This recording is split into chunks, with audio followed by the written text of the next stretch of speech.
Hello everyone, तो कैसे हैं आप सब। मैं अंशिका सिंह। तो हम पहले भी बता चुके हैं कि हमारा पूरा सेशन यूपी पीसीएस 2024 के लिए फुल्ली डेडिकेटेड है, जिसमें हम एक आईएएस संस्था की टेस्ट सीरीज को सॉल्व करते हैं तथा उसको डिस्कस करते हैं। और इसी संदर्भ में आज हमारा टेस्ट नंबर 7वां हम डिस्कस करेंगे। तो चलिए अपने प्रश्न की ओर हम बढ़ते हैं। तो हमारा पहला प्रश्न है कि निम्नलिखित में से हमारा पहला प्रश्न है कि कौन भारत के राज्य के स्तर पर कार्यपालिका में सम्मिलित है। पहला है राज्यपाल, दूसरा है मुख्यमंत्री एवं मंत्रिपरिषद, तीसरा है महाधिवक्ता, चौथा है विधानमंडल। नीचे क्या है, नीचे दिए हुए कूट से सही उत्तर चुने। ऑप्शन ए है केवल 1 और 2, ऑप्शन बी है केवल 1, 2 और 3, ऑप्शन सी है केवल 1, 3 और 4 तथा ऑप्शन डी है केवल 3 और 4। तो इन चारों ऑप्शन में कौन सा ऑप्शन सही है, आप सही आंसर करने का प्रयास करिएगा। तो आइए हम देखते हैं कि कार्यपालिका का निर्माण कैसे होता है, मतलब उसमें कौन कौन से तत्व सम्मिलित रहते हैं। तो कार्यपालिका में हमारे राज्यपाल,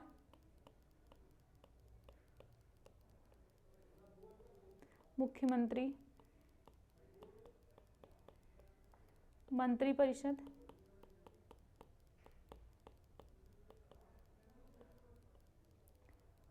व महाधिवक्ता। कौन? महाधिवक्ता। ये चारों मिलकर कार्यपालिका का निर्माण करते हैं। तो इसमें हम देखते हैं कौन सा है कि राज्यपाल हैं, मुख्यमंत्री मंत्रिपरिषद है तथा महाधिवक्ता हैं। तो इस हिसाब से हमारा इसमें आंसर बी सही होगा, केवल 1, 2 और 3। और विधानमंडल राज्य का सर्वोच्च विधायी निकाय होता है। किसका? राज्य का सर्वोच्च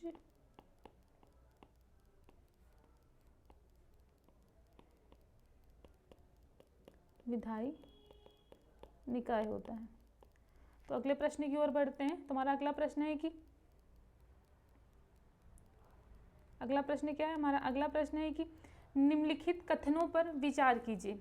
क्या 2 कथन नीचे दिए हैं, उन पे विचार करने के लिए कह रहा है। तो पहला कथन है कि भारतीय संविधान के अनुच्छेद 53 के तहत प्रत्येक राज्य के लिए एक राज्यपाल का प्रावधान किया गया है।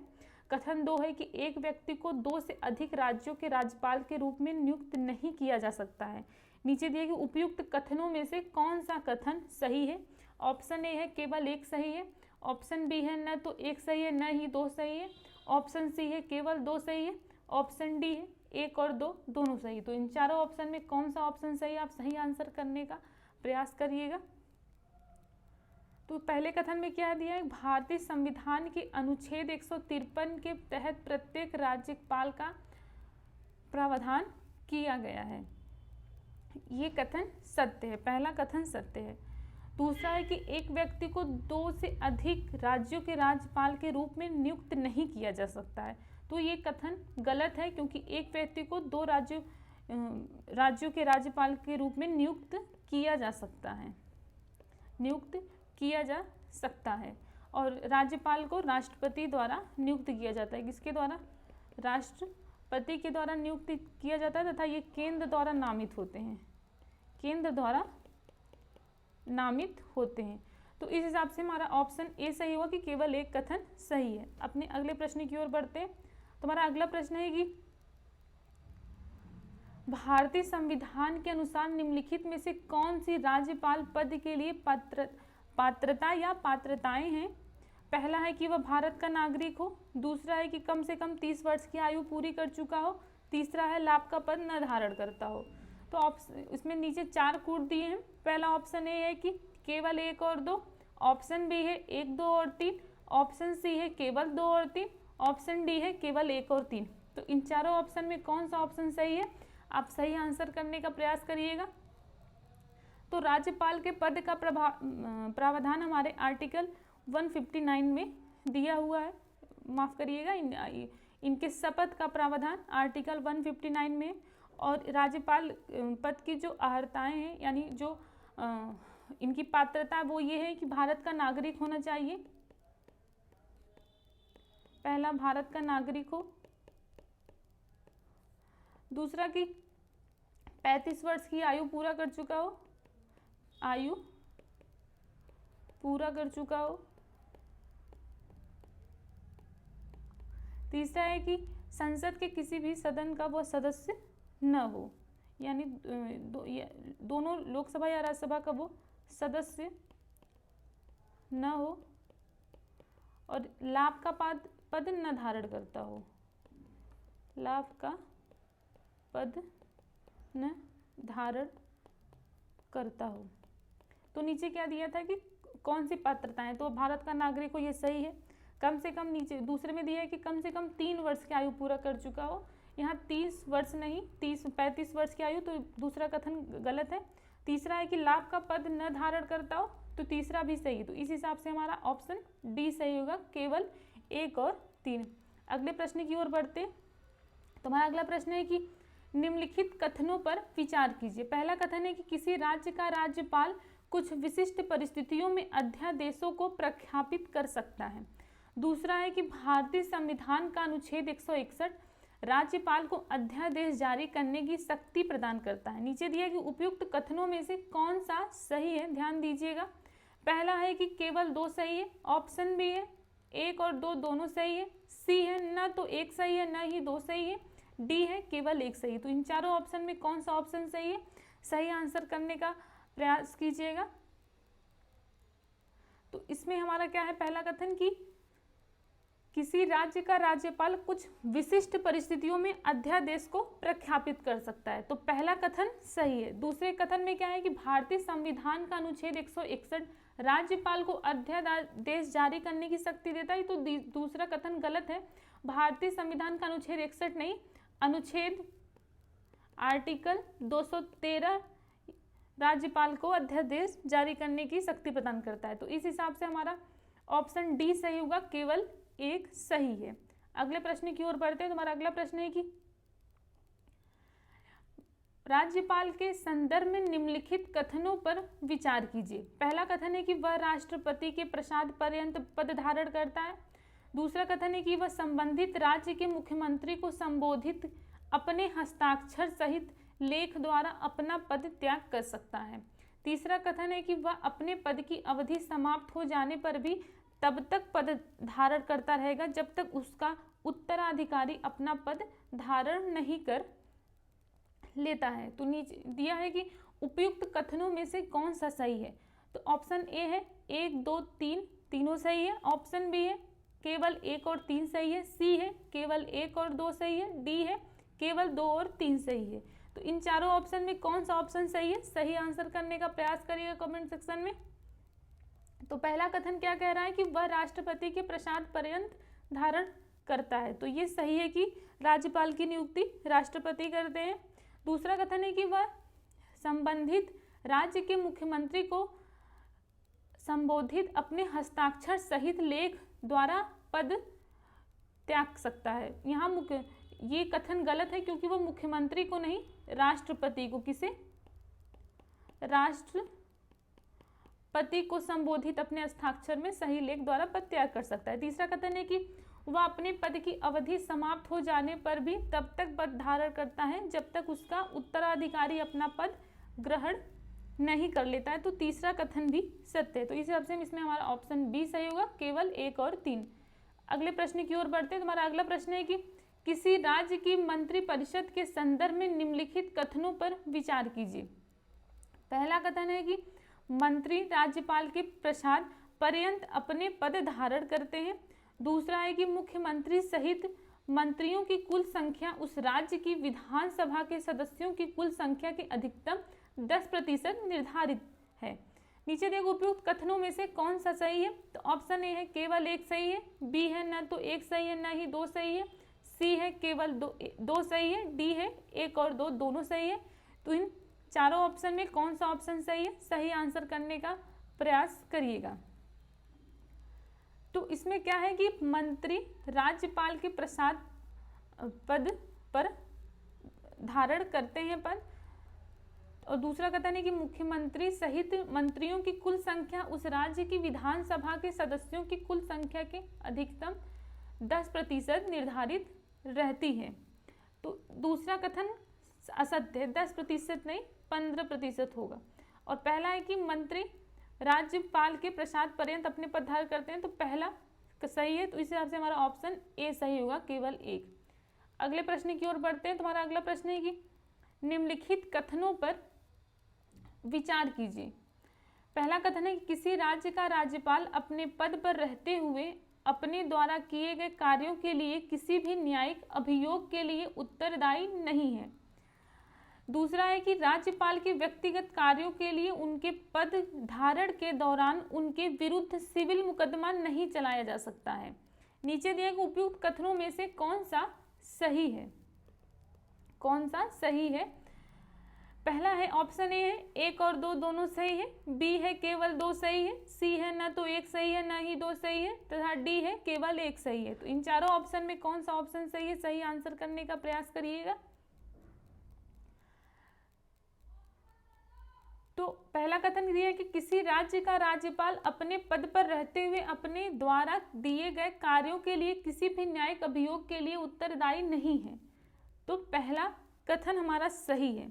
दूसरा कथन क्या कह रहा है कि राज्यपाल के व्यक्तिगत कार्यों के लिए उनके पद धारण के दौरान उनके विरुद्ध सिविल मुकदमा नहीं चलाया जा सकता है, ये दूसरा कथन हमारा गलत है। तो इस हिसाब से इसमें हमारा ऑप्शन डी सही होगा, केवल 1 सही है। और राज्यपाल को विशेषाधिकार आर्टिकल 361 में प्रदान है। किसमें? आर्टिकल 361 में राज्यपाल को विशेषाधिकार प्रदान है। अगले प्रश्न की ओर बढ़ते हैं। तुम्हारा अगला प्रश्न है कि निम्नलिखित में से कौन सा कथन सत्य है? पहला कथन है किसी राज्य का राज्यपाल राष्ट्रपति के ही समान कार्यकारी, विधायी, वित्तीय तथा न्यायिक शक्तियों से संपन्न होता है। दूसरा कथन है कि राज्यपाल के पास राष्ट्रपति की तरह कूटनीतिक, सैन्य या आपातकालीन शक्तियां नहीं होती हैं। नीचे दिए हुए कूट से सही उत्तर चुनिए। तो पहला ऑप्शन ए है 1 और 2 दोनों, बी है न तो 1 न ही 2, सी है केवल 1, डी है केवल 2। तो इन चारों ऑप्शन में कौन सा ऑप्शन सही है? सही आंसर करने का प्रयास करिएगा आप लोग। तो पहला कथन क्या कह रहा है कि किसी राज्य का राज्यपाल राष्ट्रपति के ही समान कार्यकारी, विधायी, वित्तीय तथा न्यायिक शक्तियों से संपन्न होता है, तो पहला कथन हमारा सत्य है।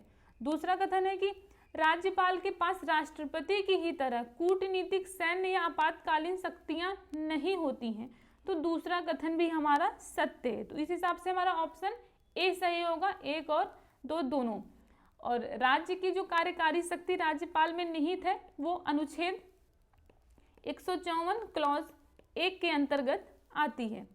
तो चलिए अपने अगले प्रश्न की ओर बढ़ते हैं। तुम्हारा अगला प्रश्न है कि राज्यपाल के संदर्भ में निम्नलिखित कथनों पर विचार कीजिए।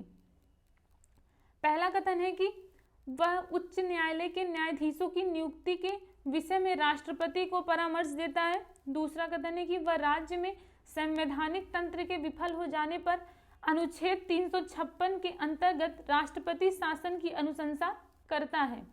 नीचे दिया है कि उपयुक्त कथनों में से कौन सा सही है? ऑप्शन ए है केवल 1 सही है, बी है न तो 1 सही है न ही 2 सही है, सी है केवल 2 सही है, डी है 1 और 2 दोनों सही है। तो इन चारों ऑप्शन में कौन सा ऑप्शन सही है? सही आंसर करने का प्रयास करिए। तो आइए हम पहले राष्ट्रपति के कार्यकारी शक्तियों के बारे में जान लेते हैं। तो राष्ट्रपति की जो कार्यकारी शक्तियां हैं, यह उच्च न्यायालय के न्यायाधीशों की नियुक्ति करता है। किसकी? न्यायाधीशों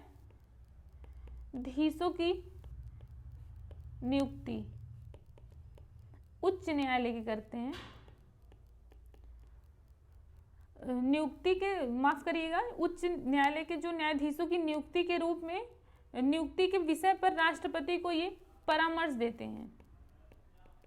राष्ट्रपति को परामर्श देते हैं और इन्हें राज्य लोक सेवा आयोग, क्या राज्य लोक सेवा आयोग के सदस्यों की नियुक्ति व निलंबन का भी अधिकार इन्हें प्राप्त होता है। तो क्या नीचे दिया है कि, माफ करिए, कथन में क्या दिया है कि वह उच्च न्यायालय के न्यायाधीशों की नियुक्ति के विषय में राष्ट्रपति को परामर्श देते, तो सही है पहला कथन। दूसरा कथन भी क्या कर रहा है कि वह राज्य में संवैधानिक तंत्र के विफल हो जाने पर अनुच्छेद 356 के अंतर्गत राष्ट्रपति के शासन की अनुशंसा करते, तो दूसरा कथन भी हमारा सत्य है। तो इस हिसाब से हमारा ऑप्शन डी सही होगा, 1 और 2 दोनों। अगले प्रश्न की ओर बढ़ते हैं। अगले प्रश्न की हमारा कह रहा है कि निम्नलिखित कथनों पर विचार कीजिए। पहला कथन है कि राज्यपाल की अध्यादेश जारी करने की शक्ति एक महत्वपूर्ण कार्यकारी शक्ति है। दूसरा है कि वह विधेयक जो राष्ट्रपति के लिए आरक्षित रखने योग्य हो और राज्यपाल राष्ट्रपति की पूर्वानुमति के बिना अध्यादेश जारी नहीं कर सकता है। नीचे दिए गए उपयुक्त कथनों में से कौन सा कथन सही है? ऑप्शन ए है केवल 1 सही है, बी है न तो 1 सही है न ही 2 सही है, सी है केवल 2 सही है, डी है 1 और 2 दोनों सही है। तो इन चारों ऑप्शन में कौन सा ऑप्शन सही है? सही आंसर करने का प्रयास करिएगा। तो पहला क्या दिया है कि राज्यपाल की अध्यादेश जारी करने की शक्ति एक महत्वपूर्ण कार्यकारी शक्ति है। तो ये कथन गलत है, क्योंकि ये कार्यकारी, ये क्या है कि कार्य एक महत्वपूर्ण कार्यकारी शक्ति है, कार्यकारी शक्ति नहीं है, एक विधायी शक्ति है। क्या यह एक विधायी शक्ति होती है? तो इस हिसाब से हमारा पहला कथन असत्य है। दूसरा कथन है कि वह विधेयक जो राष्ट्रपति के लिए आरक्षित रखने योग्य है के संदर्भ में राज्यपाल राष्ट्रपति की पूर्वानुमति के बिना अध्यादेश जारी नहीं कर सकता है। तो दूसरा कथन हमारा सत्य है। तो इस हिसाब से हमारा ऑप्शन सी सही होगा, केवल 2। अगले प्रश्न की ओर बढ़ते हैं। तो अगला प्रश्न है कि निम्नलिखित कथनों पर विचार कीजिए। पहला कथन है कि भारतीय संविधान का अनुच्छेद 202 राज्य के वार्षिक वित्तीय विवरण से संबंधित है। दूसरा कथन है कि राज्यपाल के पूर्व सहमति के बिना धन विधेयकों को राज्य विधानसभा में प्रस्तुत नहीं किया जा सकता है। तीसरा कथन है कि राज्यपाल नियंत्रक व महालेखा परीक्षक की रिपोर्ट राज्य विधानसभा के पटल पर रखवाता है। चौथा है कि किसी अप्रत्याशित व्यय के वहन के लिए, यहाँ वहन होगा, वहन के लिए राज्यपाल राज्य की आकस्मिक निधि से अग्रिम धनराशि ले सकता है। नीचे दिया उपयुक्त में से कितने कथन सही है? पहला है 1 सही है, और बी है 2 सही है, सी है न तो 1 सही है, माफ करिएगा, सी है सिर्फ 3 सही है, डी है सिर्फ 4 कथन पूरे यानी चारों कथन सही है। तो आप कमेंट बॉक्स में आंसर करने का प्रयास करिएगा। तो पहला कथन क्या दिया है कि भारतीय संविधान का अनुच्छेद 202 राज्य के वार्षिक वित्तीय विवरण से संबंधित, तो पहला कथन हमारा सही है। दूसरा कथन है कि राज्यपाल के पूर्व सहमति के बिना धन विधेयकों को राज्य विधानसभा में प्रस्तुत नहीं किया जा सकता है, तो हमारा दूसरा कथन भी सत्य है। तीसरा कथन भी है कि तीसरा कथन क्या कह रहा है? राज्यपाल नियंत्रक व महालेखा परीक्षक की रिपोर्ट राज्य विधानसभा के पटल पर रखवाता है, तो हमारा तीसरा कथन भी सत्य है। चौथा है कि किसी अप्रत्याशित व्यय के वहन के लिए राज्यपाल राज्य की आकस्मिक निधि से अग्रिम धनराशि ले सकता है, तो हमारा चौथा कथन भी सत्य है। तो इस हिसाब से हमारा ऑप्शन डी सही होगा कि चारों कथन सत्य है। अगले प्रश्न की ओर बढ़ते हैं। तो हमारा अगला प्रश्न है कि नीचे 2 वक्तव्य दिए हैं, एक कथन ए और दूसरा कारण आर है। कथन ए कह रहा है कि भारतीय संविधान के अनुसार राज्यपाल की क्षमादान शक्ति राष्ट्रपति की तुलना में सीमित है। कारण आर कह रहा है कि राज्यपाल मृत्यु दंड को आजीवन कारावास में बदल सकता है, किंतु राष्ट्रपति की तरह क्षमादान पूर्ण माफ नहीं कर सकता है। नीचे का है, नीचे दिए गए 2 कूट से सही उत्तर चुनिए। ऑप्शन ए है ए तथा आर दोनों सही है, किंतु आर ए का सही स्पष्टीकरण नहीं है। बी है ए असत्य है किंतु आर सत्य है। सी है ए तथा आर दोनों सत्य है, तथा डी है कि ए का सही स्पष्टीकरण आर है किंतु आर असत्य है। ये माफ करिएगा, हम इस प्रिंटिंग हो गया है।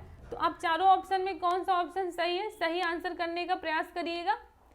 तो इसमें हमारा ऑप्शन सी सही है कि ए तथा आर दोनों सही है। अगले प्रश्न की ओर बढ़ते हैं। अगला प्रश्न है कि निम्नलिखित में से किस या किन परिस्थितियों में राज्यपाल किसी विधेयक को राष्ट्रपति के विचार हेतु सुरक्षित रख सकता है? क्या कह रहा है कि पहला कथन कह रहा है कि यदि विधेयक संविधान के उपबंधों के विरुद्ध हो। दूसरा कथन कह रहा है यदि विधेयक राज्य की नीति के निदेशक तत्वों के विरुद्ध हो। तीसरा कथन कह रहा है कि वित्तीय आपात के समय राज्य विधानमंडल द्वारा पारित धन विधेयक। चौथा कथन कह रहा है यदि विधेयक उच्च न्यायालय की स्थिति को प्रभावित करता हो। तो कूट 4 कूट नीचे दिए। पहला है ऑप्शन ए है 1, 2, 3 और 4। बी है केवल 2, 3 और 4। डी है केवल 1, 2 और 3। सी है, माफ करिएगा, डी है केवल 1, 3 और 4। तो इन चारों ऑप्शन में कौन सा ऑप्शन सही है, सही आंसर करने का प्रयास करिएगा। तुम्हारा पहला कथन है यदि विधेयक संविधान के उपबंधों के विरुद्ध हो, तो ये कथन भी सत्य है।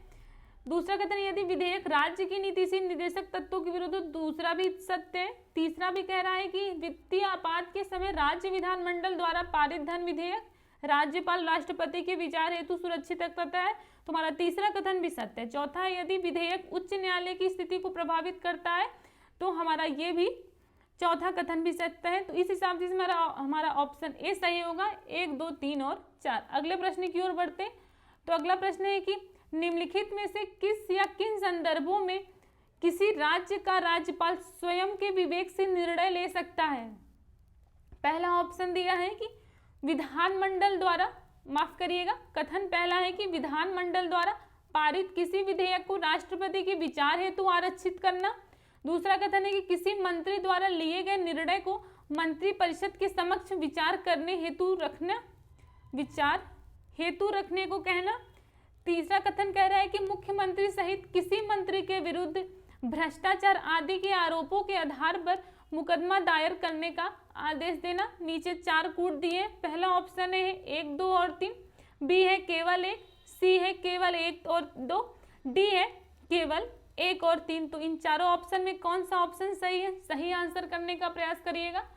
तो आइए हम राज्यपाल के जो स्वयं विवेक से शक्ति लेते हैं, देखते हैं इनको दो जो राज्यपाल के विवेकाधीन की शक्तियां होती हैं उनको 2 वर्गों में विभाजित किया जाता है। एक प्रत्यक्ष विवेकाधीन शक्ति तथा दूसरा अप्रत्यक्ष विवेकाधीन शक्ति। तो इसमें क्या है कि पहला कथन क्या कह रहा है हमारा, कह रहा है कि विधानमंडल द्वारा पारित किसी विधेयक को राष्ट्रपति के विचार हेतु आरक्षित करना। तो हमारा पहला कथन सत्य है। दूसरा कथन कह रहा है कि किसी मंत्री द्वारा लिए गए निर्णय को मंत्री परिषद के समक्ष विचार हेतु रखने को कहना। तो हमारा दूसरा कथन भी सत्य है। तीसरा कह रहा है कि मुख्यमंत्री सहित किसी मंत्री के विरुद्ध भ्रष्टाचार आदि के आरोपों पर मुकदमा दायर करने का आदेश देना। तो हमारा तीसरा कथन भी सत्य है। तो इस हिसाब से हमारा इसमें ऑप्शन ए सही होगा, 1, 2 और 3। अगले प्रश्न की ओर बढ़ते हैं। तुम्हारा अगला प्रश्न है कि पुंछी आयोग, किस आयोग के बारे में पूछा है, पुंछी आयोग के बारे में। पुंछी आयोग के संदर्भ में निम्नलिखित कथनों पर विचार कीजिए। पहला कथन है कि इसने राज्य विधानमंडल द्वारा राज्यपाल पर महाभियोग चलाने के प्रावधान का समर्थन किया। दूसरा कथन है कि इसने सुझाव दिया था कि राज्यपाल का चुनाव राज्य विधानमंडल द्वारा किया जाना चाहिए। और इसमें दिया है कि कौन सा कथन सत्य है उपयुक्त कथनों में से। तो पहला ऑप्शन ए है, 1 और 2 दोनों सही है। बी है न तो 1 सही है न ही 2 सही है। सी है केवल 2 सही है तथा डी है केवल 1 सही। तो इन चारों ऑप्शन में कौन सा ऑप्शन सही है, सही आंसर करने का प्रयास करिएगा। तो आइए हम एक नजर पुंछी आयोग पर डालते हैं। तो पुंछी आयोग का गठन कब हुआ था, 27 अप्रैल 2007 में। 27 अप्रैल 2007 में इसका गठन हुआ था। इसके अध्यक्ष थे मदन मोहन पुंछी जी। कौन, मदन मोहन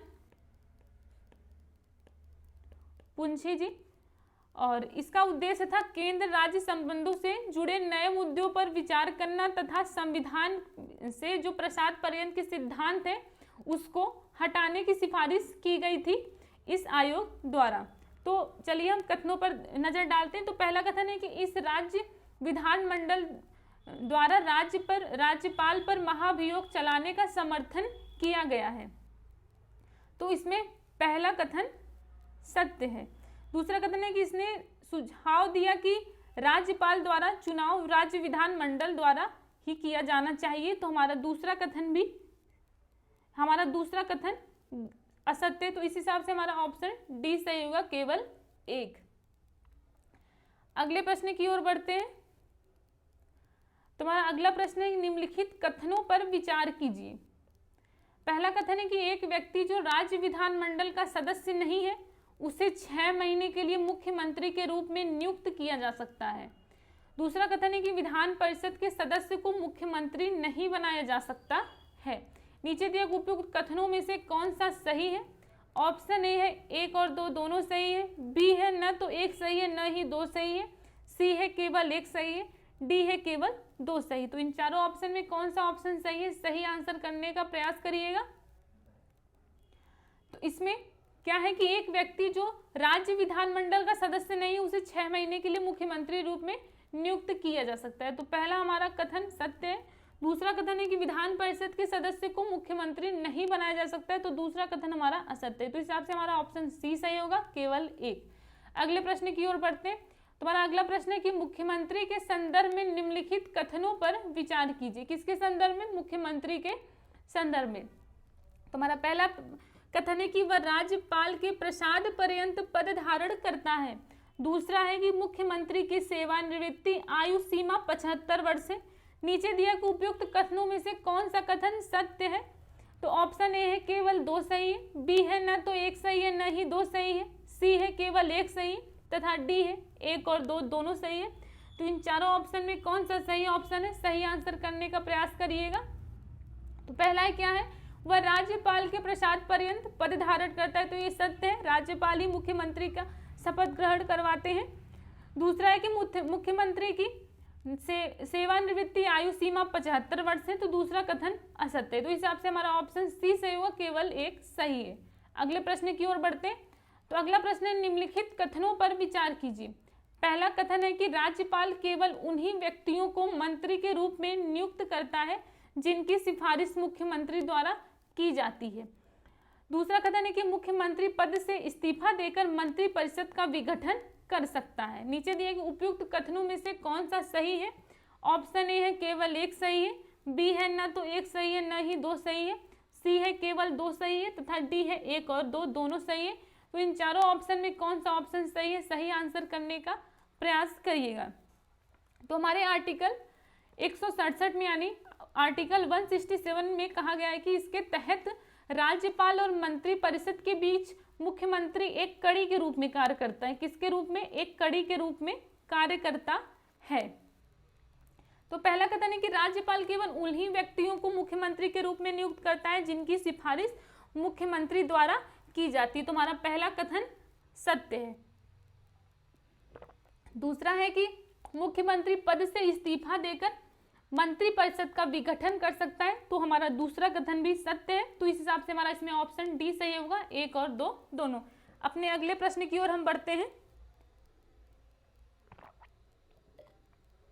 तुम्हारा अगला प्रश्न है कि मुख्यमंत्री के संदर्भ में निम्नलिखित कथनों पर विचार कीजिए। तो पहला कथन है कि वह राज्य योजना बोर्ड का अध्यक्ष होता है। दूसरा कथन है कि वह संबंधित क्षेत्रीय परिषद के क्रमवार अध्यक्ष के रूप में कार्य करता है। तीसरा कथन है कि वह अंतर राज्य परिषद और नीति आयोग का सदस्य होता है। नीचे है कि उपयुक्त कथनों में से कौन सा सही है। तो पहला ऑप्शन ए है केवल 1 सही है, बी है 1, 2 और 3 सही है, सी है कि केवल 2 सही है, डी है 1 और 3 सही है। तो इन चारों ऑप्शन में कौन सा ऑप्शन सही है, सही आंसर करने का प्रयास करिएगा। तो आइए हम एक बार मुख्यमंत्री के कार्य पर नजर डालते हैं। तो वह मुख्यमंत्री योजना बोर्ड आयोग का अध्यक्ष होता है, जो कि इसमें पहले कथन में दिया है। दूसरा है कि यह राज्य सरकार का मुख्य प्रवक्ता होता है। क्या? मुख्य प्रवक्ता। तीसरा कि यह आपातकाल के दौरान राजनीतिक स्तर पर वह मुख्य प्रबंधक होता है। आपातकाल के दौरान यह राजनीतिक स्तर पर मुख्य प्रबंधक होता है और यह सेवाओं का राजनीतिक प्रमुख होता है। क्या? सेवाओं का राजनीतिक प्रमुख होता है। तो हमारा पहला कथन क्या है कि यह राज्य योजना बोर्ड का अध्यक्ष सही है, और यह है कि वह संबंधित क्षेत्रीय परिषद के क्रमवार अध्यक्ष के रूप में कार्य करता है। तो हमारा दूसरा कथन असत्य है। तीसरा है कि वह अंतर राज्य परिषद और नीति आयोग का सदस्य। तुम्हारा तीसरा कथन भी सत्य। इस हिसाब से इसमें हमारा ऑप्शन डी सही होगा, केवल 1 और 3। अगले प्रश्न की ओर बढ़ते हैं। तुम्हारा अगला प्रश्न है कि यदि किसी राज्य में द्विसदनीय विधानमंडल है तो राज्य की मंत्री परिषद का एक मंत्री, नीचे कथन दिया है कि किसी भी सदन की कार्यवाही में भाग ले सकता है। दूसरा है कि किसी भी सदन में मतदान कर सकता है। नीचे 4 कूट दिए, बोल रहा है कौन सा सही कथन है। ऑप्शन ए है केवल एक सही है, बी है न तो एक सही है न ही दो सही है, सी है केवल 2 सही है, डी है 1 और 2 दोनों सही है। तो इन चारों ऑप्शन में कौन सा ऑप्शन सही है, सही आंसर करने का प्रयास करिएगा। तो इसमें क्या है कि किसी सदन की कार्यवाही में भाग ले सकता है, और ये कथन हमारा पहला सत्य है। दूसरा है कि किसी भी सदन में मतदान कर सकता है, तो हमारा दूसरा कथन असत्य है। इस हिसाब से हमारा ऑप्शन ए सही होगा, केवल एक। अपने अगले प्रश्न की ओर बढ़ते हैं। तो हमारा अगला प्रश्न है कि नीचे 2 वक्तव्य दिए हैं, एक कथन ए और दूसरा कारण आर है। कथन ए है कि किसी राज्य की मंत्रिपरिषद का सामूहिक उत्तरदायित्व संबंधित राज्य की विधानसभा के प्रति होता है। कारण आर है कि किसी राज्य की मंत्रिपरिषद का व्यक्तित्व उत्तरदायित्व संबंधित राज्य के राज्यपाल के प्रति होता है। नीचे चार कूट दिए, बोल रहा है सही कौन सा उत्तर है, चुनिए। पहला ऑप्शन है ए तथा आर दोनों सही किंतु आर ए का सही स्पष्टीकरण नहीं है। बी है ए तथा आर दोनों सही है और ए का सही स्पष्टीकरण आर है। सी है ए असत्य है किंतु आर सत्य है। डी है ए सत्य है किंतु आर असत्य है। तो इन चारों ऑप्शन में कौन सा ऑप्शन सही है, सही आंसर करने का प्रयास करिएगा। तो इसमें हमारा ऑप्शन ए सही है कि ए तथा आर दोनों सही है, दोनों कथन भी सही है, कारण भी सही है, और आर का माफ करिएगा आर ए का सही स्पष्टीकरण नहीं है। अगले प्रश्न की ओर बढ़ते हैं। अगले प्रश्न की ओर बढ़ने से पहले आपसे निवेदन है कि अगर आप चैनल पर नए हैं तो सब्सक्राइब कर दीजिएगा, और वीडियो अच्छी लगे तो प्लीज़ लाइक करिए, और आपके ग्रुप में जितने भी एजुकेशनल ग्रुप हैं उन्हें शेयर भी करिए ताकि वो भी इस वीडियो का फ़ायदा उठा सके। तो चलिए हमारा अगला प्रश्न क्या कह रहा है। हमारा अगला प्रश्न कह रहा है कि 91वें संविधान संशोधन 2023 के अनुसार राज्य के मंत्रिपरिषद के सदस्यों की न्यूनतम निर्धारित संख्या कितनी है। ऑप्शन ए है मुख्यमंत्री सहित विधानसभा की कुल सदस्य संख्या 10%, बी है मुख्यमंत्री सहित विधानसभा की कुल सदस्य संख्या 15%, सी है 10%, डी है 12%। तो हमारा इसमें कौन सा ऑप्शन सही है, सही आंसर करने का प्रयास करिएगा। तुम्हारे मूल, आइए हम थोड़ा सा इसके ऊपर चर्चा करते हैं। तो हमारे मूल संविधान में मंत्री परिषद का जो आकार था इसका उल्लेख उसमें नहीं था, लेकिन 91वां संविधान संशोधन 2003 में इसका उल्लेख किया गया तथा इसमें कहा गया कि इसकी न्यूनतम संख्या 12 होनी चाहिए। कितनी, 12। तो इस हिसाब से हमारा इसमें ऑप्शन डी सही है, इसकी न्यूनतम संख्या 12। अगले प्रश्न की ओर बढ़ते हैं। तो हमारा अगला प्रश्न है कि राज्य की मंत्रिपरिषद के संदर्भ में निम्नलिखित कथनों पर विचार कीजिए। पहला कथन है कि मंत्रिपरिषद ही राज्य की वास्तविक कार्यपालिका शक्तियों का प्रयोग करती है।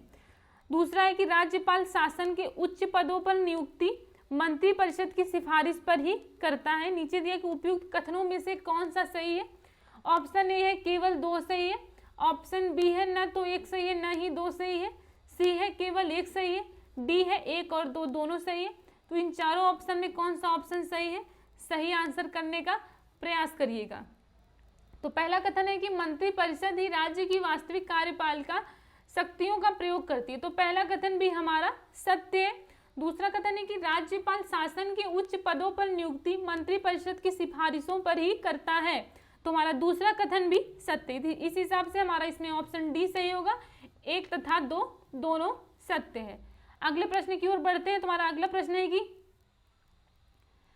91वां संविधान संशोधन 2003 के अनुसार, अभी हमने ऊपर इस पे बात की थी, राज्य के मंत्रिपरिषद की न्यूनतम निर्धारित सदस्यों की संख्या कितनी है।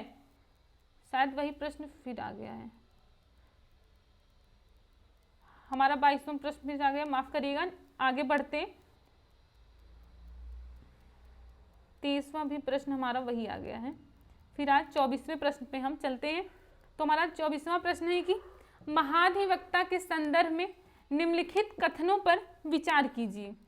किसके संदर्भ में, महाधिवक्ता के।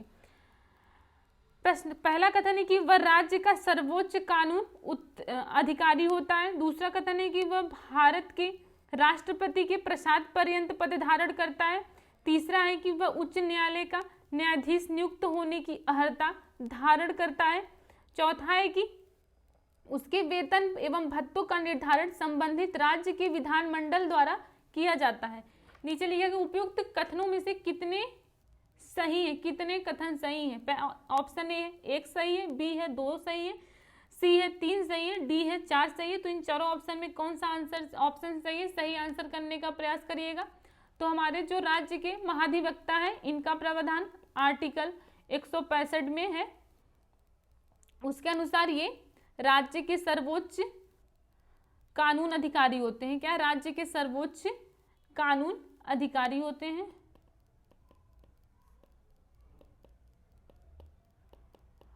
और ये जो भारत के सीएजी का अनुपूरक है, ये भारत के सीएजी के अनुपूरक होते हैं। तो क्या दिया है कि वह राज्य का सर्वोच्च अधिकारी होते हैं, सही है। दूसरा है कि वह भारत के राष्ट्रपति के प्रसाद पर्यंत पद धारण करते हैं। तीसरा है कि वह उच्च न्यायालय का न्यायाधीश नियुक्त होने की अर्हता करते हैं, तो ये भी सही है। तो इस हिसाब से इसमें हमारा ऑप्शन बी सही होगा कि 2 कथन सत्य हैं। अगले प्रश्न की ओर बढ़ते। तुम्हारा अगला प्रश्न है कि निम्नलिखित युग्मों पर विचार कीजिए। भारतीय संविधान का भाग और विषय। तो दिया है, पहला दिया है भाग 5 संघ, दूसरा है भाग 4 राज्य, तीसरा है भाग 7 केंद्र शासित प्रदेश। नीचे 4 कूट दिए हैं, उसमें है कि कौन से युग्म सही है।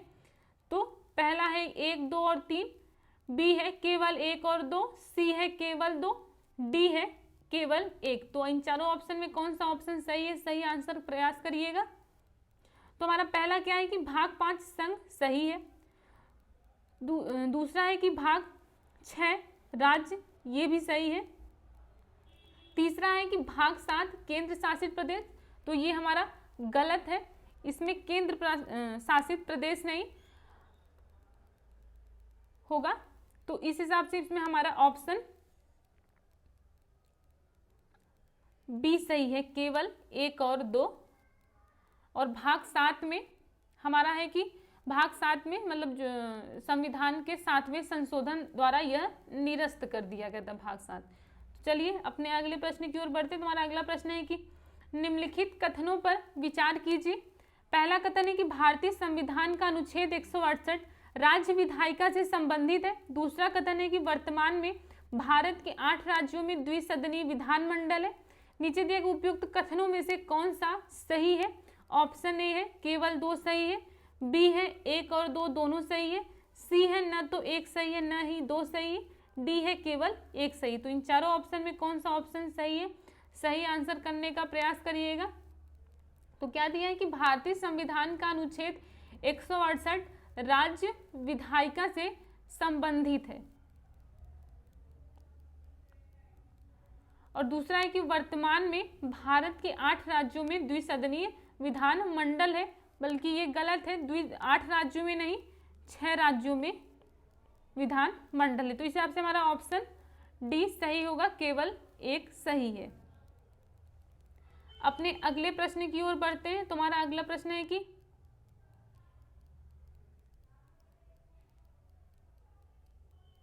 फिर हमारा अगला प्रश्न है कि भारत के निम्नलिखित में से किन राज्यों में राज्य द्विसदनीय विधायिका है। तो पहला है बिहार, दूसरा है आंध्र प्रदेश, तीसरा है महाराष्ट्र, चौथा है कर्नाटक। नीचे 4 कूट दिए हैं। पहला है केवल 1, 2 और 3, बी है 1, 2, 3 और 4, सी है केवल 1, 3 और 4, डी है केवल 1 और 2। तो इन चारों ऑप्शन में कौन सा ऑप्शन सही है, सही आंसर करने का प्रयास करिए। तो जो 6 राज्यों में द्विसदनीय विधानमंडल है उसमें एक बिहार भी है, आंध्र प्रदेश भी है, महाराष्ट्र भी है तथा कर्नाटक भी है, और उसमें एक हमारा उत्तर प्रदेश है, और मतलब यानी 5वां, और 6वां हमारा तेलंगाना भी है। तो इस हिसाब से हमारा ये चारों राज्य सम्मिलित हैं, तो हमारा ऑप्शन बी सही होगा। अगले प्रश्न की ओर बढ़ते हैं। तुम्हारा अगला प्रश्न है कि विधानसभा के संदर्भ में निम्नलिखित कथनों पर विचार कीजिए। पहला कथन है कि इस सदन के सदस्यों का चुनाव जनता द्वारा प्रत्यक्ष रूप से किया जाता है। दूसरा है कि इनमें सदस्यों की अधिकतम व न्यूनतम संख्या निर्धारित संख्या 400 तथा 40 होती है। नीचे दिया है कि उपयुक्त कथनों में से कौन सा सही है। ऑप्शन ए है केवल एक सही है, बी है न तो एक सही है न तो दो सही है, सी है केवल दो सही है तथा डी है एक और दो दोनों सही है। तो इसमें क्या दिया है, आइए हम विधानमंडल के बारे में थोड़ा सा जानते हैं। तो हमारा जो विधानमंडल है यह राज्य विधान मंडल के निचले सदन को कहते हैं। किसे कहते हैं? निचले सदन को विधानमंडल ही, राज्य विधानमंडल के निचले सदन को ही विधानमंडल करते हैं। इसमें अधिकतम 500 सदस्य और न्यूनतम तथा मिनिमम या न्यूनतम 60 सदस्य होते हैं। और सदस्य की संख्या राज्य की जनसंख्या पर निर्भर करती है। किस पे? राज्य की जनसंख्या पर निर्भर करती है। तो हमारा कथन क्या कह रहा है? हमारा कथन कह रहा है कि इस सदन के सदस्यों का चुनाव जनता द्वारा होता है। पहला कथन हमारा सत्य है। दूसरा है कि इसमें सदस्यों की अधिकतम व न्यूनतम संख्या 400 तथा 40 होते हैं। 440 नहीं, 500 तथा 60 होती है। तो इस हिसाब से हमारा इसमें ऑप्शन ए सही होगा, केवल एक। अगले प्रश्न की ओर बढ़ते हैं। तुम्हारा अगला प्रश्न है कि विधानसभा के संदर्भ में संबंधित राज्यों के राज्यपाल को अधिकार है कि वह सदन का सत्रावसान कर सकेगा। दूसरा है सदन विघटन कर सकेगा।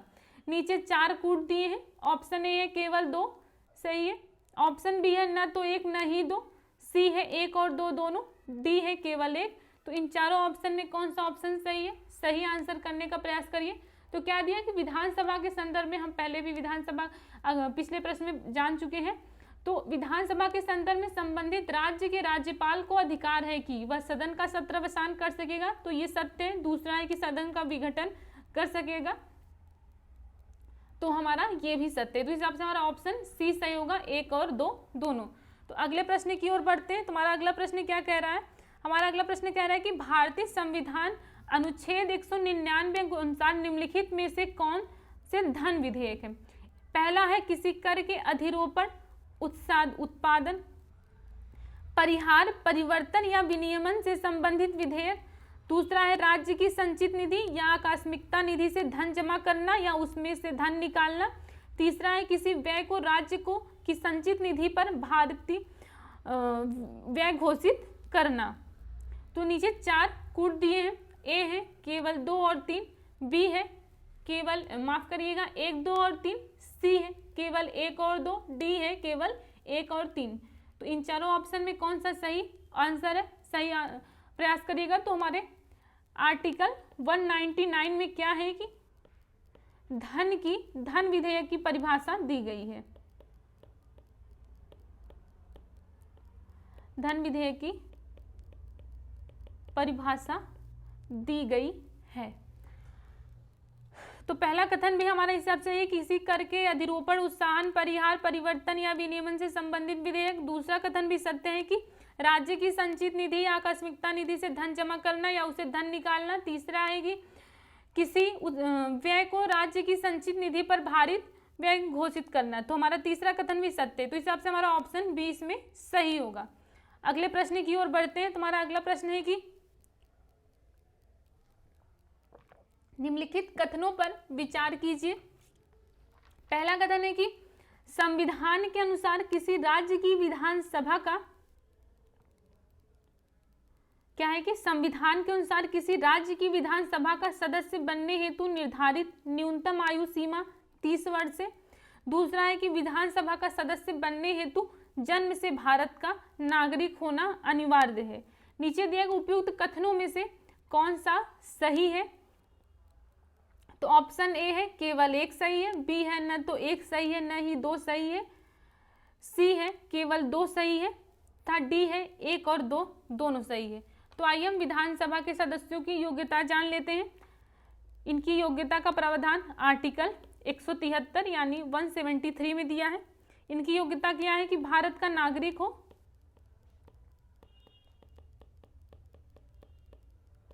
भारत का नागरिक हो, 25 वर्ष की आयु पूरा कर चुका हो तथा पागल दिवालिया न हो और कि यह संसद द्वारा बनाए गए कानून के अनुसार विधानसभा के लिए अयोग्य न हो। तो पहले कथन में क्या दिया कि इसके अनुसार राज्य की विधानसभा का सदस्य बनते हुए न्यूनतम 30 वर्ष होना चाहिए। तो पहला कथन हमारा असत्य है, 30 वर्ष नहीं 25 वर्ष होना चाहिए। कितना? 25 वर्ष। दूसरा है कि विधानसभा का सदस्य बनने हेतु जन्म से भारत का नागरिक होना अनिवार्य है, तो ये गलत है, जन्म से नहीं अनिवार्य। तो इस हिसाब से इसमें हमारा ऑप्शन बी होगा, न तो 1 सही है न ही 2 सही है। तो अपने अगले प्रश्न की ओर बढ़ते हैं। हमारा अगला प्रश्न है कि विधानसभा के संदर्भ में निम्नलिखित कथनों पर विचार कीजिए। तो पहला कथन है कि भारतीय संविधान के अनुच्छेद 172 के अंतर्गत इसका कार्यकाल 5 वर्षों के लिए निर्धारित किया गया है। दूसरा कथन है कि संसद द्वारा आपातकाल में इसका कार्यकाल एक बार में 6 माह तक बढ़ाया जा सकता है। नीचे क्या है? उपयुक्त कथनों में से कौन सा सही है? ऑप्शन ए है 1 और 2 दोनों सही है, बी है केवल 2 सही है, सी है न तो 1 सही है न ही 2 सही है तथा डी है केवल 1 सही है। तो इन चारों ऑप्शन में कौन सा ऑप्शन सही है? सही आंसर करने का प्रयास करिएगा। तो क्या है पहला कथन कि भारतीय संविधान के अनुच्छेद 172 के अंतर्गत इसका कार्यकाल 5 वर्ष निर्धारित किए गए, तो हमारा पहला कथन सत्य है। दूसरा है कि संसद द्वारा आपातकाल में इसका कार्यकाल एक बार में 6 माह बढ़ाया जा सकता है, ये कथन असत्य है। 6 माह नहीं, हम 1 वर्ष के लिए बढ़ा सकते हैं। कितने? 1 वर्ष के लिए। तो इस हिसाब से हमारा इसमें ऑप्शन डी सही होगा, केवल 1 सही है। अपने अगले प्रश्न की ओर बढ़ते हैं। तो हमारा अगला प्रश्न है कि निम्नलिखित कथनों पर विचार कीजिए। पहला कथन है कि संविधान का अनुच्छेद 171 किसी राज्य में विधान परिषद के उत्पादन या सृजन का प्रावधान करता है। दूसरा है कि विधान परिषद के निर्माण का व समाप्ति के संदर्भ में अंतिम निर्णय लेने का अधिकार संसद के पास होता है। नीचे दिए कि उपयुक्त कथनों में से कौन सा सही है? ऑप्शन है ए है केवल 2 सही है, बी है केवल 1 सही है, सी है न तो 1 सही है न ही 2 सही है तथा डी है 1 और 2 दोनों सही है। तो इन चारों ऑप्शन में कौन सा ऑप्शन सही है? सही आंसर करने का प्रयास करिएगा। तो इसमें क्या है कि भारतीय संविधान का अनुच्छेद 171 किसी राज्य में विधान परिषद के सृजन का प्रावधान करता है। तो हमारा इसमें ये कथन असत्य है। दूसरा है कि विधान परिषद के निर्माण व समाप्ति के संदर्भ में अंतिम निर्णय लेने का अधिकार संसद के पास होता है। तो हमारा कथन दूसरा सत्य है और तथा पहला असत्य है। तो इस हिसाब से हमारा ऑप्शन ए सही होगा, केवल 2। अगले प्रश्न के और बढ़ते हैं इसी संदर्भ में हम। तो हमारा अगला प्रश्न क्या कर रहा है? हमारा अगला प्रश्न कह रहा है कि विधान परिषद के संदर्भ में निम्नलिखित कथनों पर विचार कीजिए। पहला है कि इसके कुछ सदस्यों का निर्वाचन प्रत्यक्ष चुनाव द्वारा होता है। दूसरा है कि इसकी कुल सदस्य संख्या 1/12 सदस्य राज्यपाल द्वारा मनोनीत किए जाते हैं। नीचे दिया कि उपयुक्त कथनों में से कौन सा सही है? तो हमारा ऑप्शन ए है केवल 2 सही है, बी है 1 और 2 दोनों सही है, सी है न तो 1 सही है न ही 2 सही है, डी है केवल 1 सही। तो इन चारों ऑप्शन में कौन सा ऑप्शन सही है? सही आंसर करने का प्रयास करिएगा। तो पहला क्या दिया है? इसके कुछ सदस्यों का निर्वाचन प्रत्यक्ष चुनाव द्वारा होता है। तो हमारा पहला कथन सही है। इसमें कि इसकी कुल सदस्य संख्या 101/12 सदस्य राज्यपाल द्वारा मनोनीत किए जाते हैं। तो हमारा दूसरा कथन असत्य है, माफ करिएगा। इसमें है कि इसके कुछ सदस्यों, हाँ सही है। दूसरा कथन भी हमारा असत्य तथा पहला भी असत्य है। तो इस हिसाब से हमारा ऑप्शन इसमें सी सही होगा, न तो 1 सही है न ही 2 सही है। तो हम अपने अगले प्रश्न की ओर बढ़ते हैं। तो अगले प्रश्न की ओर बढ़ने से पहले हम बता देते हैं कि जो हमारा विधान परिषद का प्रावधान है आर्टिकल 171 में है। अगले प्रश्न की ओर बढ़ते तो हमारा अगला प्रश्न है कि किसी राज्य की विधान परिषद का सदस्य बनने हेतु न्यूनतम आयु होनी चाहिए। तो पहला है 21 वर्ष, दूसरा है 25 वर्ष, तीसरा है 30 वर्ष, चौथा है यानी डी है 35 वर्ष। तो किसी राज्य की विधान परिषद सदस्य बनने की अर्हताएं हम पहले जान लेते हैं कि वह भारत का नागरिक हो, भारत का नागरिक हो, न्यूनतम 30 वर्ष की आयु प्राप्त कर चुका हो, पागल या दिवालिया न हो,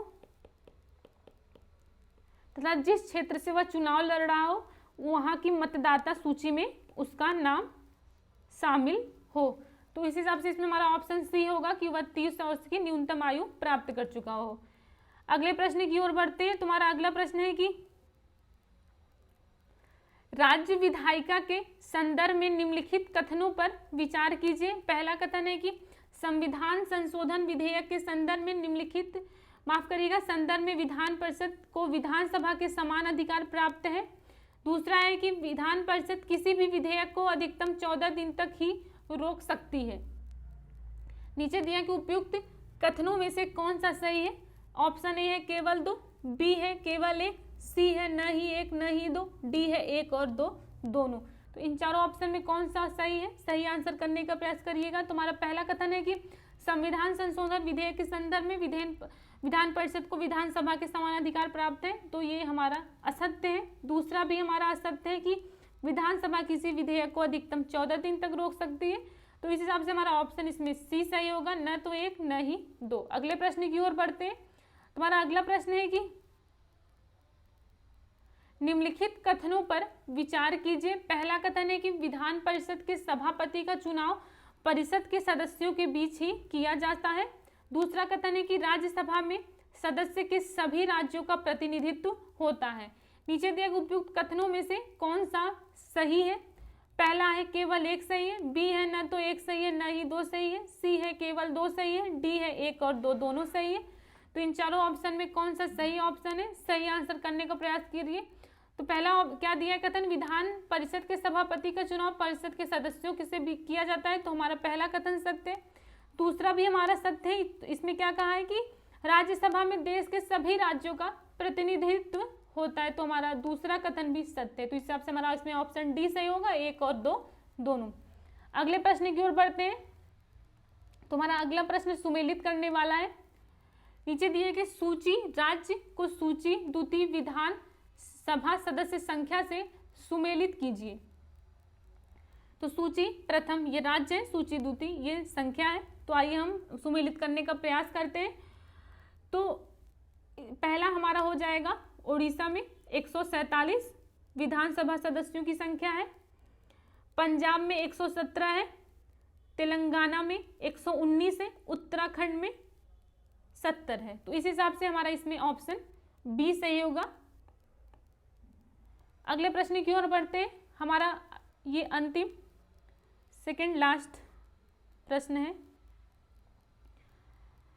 तो नीचे दिया है कि इस प्रश्न में दिया कि निम्नलिखित राज्यों में उनकी विधानसभा सदस्य संख्या के अनुसार बढ़ते क्रम में व्यवस्थित करना है। पहला है केरल, दूसरा है असम, तीसरा है गुजरात, चौथा है आंध्र प्रदेश।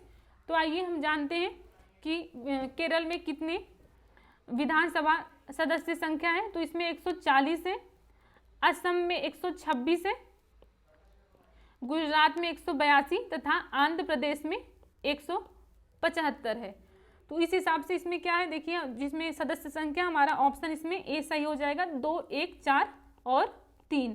2 यानी पहले असम, मतलब असम, उसके बाद हमारा हो जाएगा केरल, उसके बाद हमारा हो जाएगा आंध्र प्रदेश, उसके बाद हमारा हो जाएगा गुजरात। तो इस हिसाब से हमारा ऑप्शन ए सही है। तो चलिए अपने अंतिम प्रश्न की ओर बढ़ते हैं। हमारा अंतिम प्रश्न भी सुमेलित करने वाला है। तुम्हारा अंतिम प्रश्न है कि सूची प्रथम भारतीय संविधान के प्रमुख अनुच्छेद सूची द्वितीय विषय से सुमेलित कीजिए। ये सारी हमारी अनुच्छेद दिए हैं ए बी सी डी, और ये 1 2 3 4 हमारे वो उसके विषय दिए हैं, इसको हमें सुमेलित करना है। तो आइए हम सुमेलित करते हैं। तो अनुच्छेद 187 राज्य विधान मंडल का सचिवालय का विषय है, अनुच्छेद 100 मतलब ये है, तथा अनुच्छेद 199 हमारा धन विधेयक की परिभाषा से संबंधित है। अनुच्छेद हमारा 202 वार्षिक वित्तीय विवरण से संबंधित है, तथा हमारा अनुच्छेद 204 विनियोग विधेयक से संबंधित है। इस हिसाब से हमारा इसमें ऑप्शन ए सही हो जाएगा। ए का 2, बी 3, सी 4 तथा डी 1। तो आज का सेशन यही समाप्त होता है। मिलते हैं कल के वीडियो में। तब तक आप अगर चैनल पर नए हैं तो प्लीज़ सब्सक्राइब करिए चैनल को, और अगर वीडियो अच्छी लग रही है तो लाइक भी करिए, शेयर भी करिए। आपके ग्रुप में जितने भी एजुकेशनल ग्रुप हैं उन्हें शेयर करिए ताकि वो इस चीज़ का फ़ायदा उठा सके। तो चलिए कल मिलते हैं फिर हम एक अपने नए टेस्ट सीरीज में। तब तक के लिए गुड नाइट।